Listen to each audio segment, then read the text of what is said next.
Hyderabad city మరోసారి రాజకీయ వేడికి కేంద్ర బిందువైంది. ఉదయం అభివృద్ధి కార్యక్రమాల సందడి కనిపిస్తే సాయంత్రానికి సికింద్రాబాద్ పరేడ్ గ్రౌండ్స్ రాజకీయ సభతో కిక్కిరిసిపోయింది.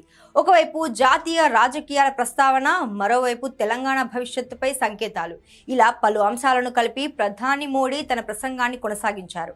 నా ప్రియమైన తెలంగాణ ప్రజలకు హృదయపూర్వక శుభాకాంక్షలు అంటూ తెలుగులోనే సభను ప్రారంభించిన మోడీ తెలంగాణ ప్రజలకు శుభాకాంక్షలు తెలియజేశారు. ఇటీవల జరిగిన పశ్చిమ బెంగాల్ ఎన్నికల్లో తొలిసారి బీజేపీ ప్రభుత్వం ఏర్పడిందని చెప్పారు. భారీ మెజారిటీతో అక్కడ విజయం సాధించామన్నారు. బెంగాల్ విజయోత్సాహం తెలంగాణలో కూడా కనిపిస్తోందని వ్యాఖ్యానించారు.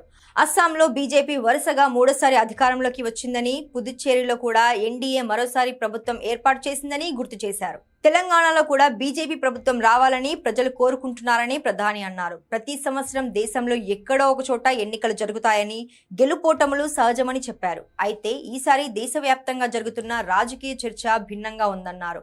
పశ్చిమ బెంగాల్లో బీజేపీ గెలుపుతో ప్రజలు బానిస సంఖ్యల నుంచి బయటపడ్డారని కామెంట్స్ చేశారు. టీఎంసీ పాలనను తానాషాహీ మోడల్ గా అభివర్ణించిన ప్రధాని ఇప్పుడు బెంగాల్ ప్రజలు స్వేచ్ఛా వాయువును పీల్చుకుంటున్నారన్నారు.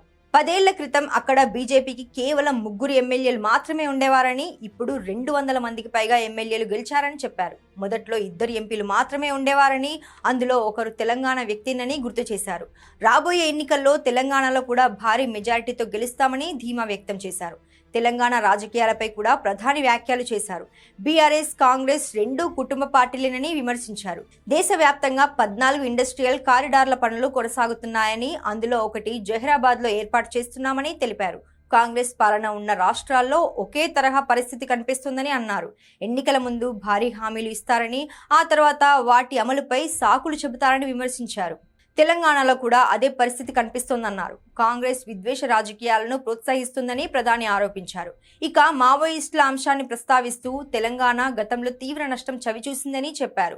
కాంగ్రెస్, వామపక్షాలు మావోయిస్టులకు అండగా నిలిచాయని ఆరోపించారు.